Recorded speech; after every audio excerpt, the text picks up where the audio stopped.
mandatsika clip vaovao liga mihitsy ty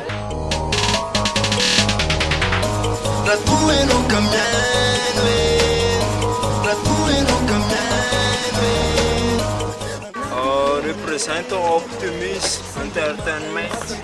Yeah.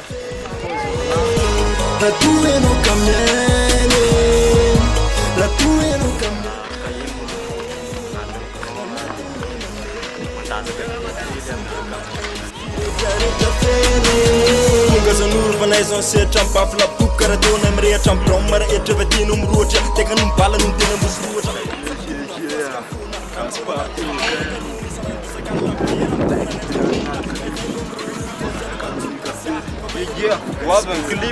Hoavy ny clip fa tena mbola voalohany ty fa mbola hoavy ny tena izy miaraka amin'ny tena RST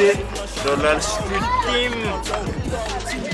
Belus mipetraka Islam Optimus ny tompony drafitra hoavy ny drafitra bobaka be fa endasy eo ekaeka reo tonga de tsy lanila bobaka azo foana ny drafitra dia arao ny pose Optimus arobase Facebook Twitter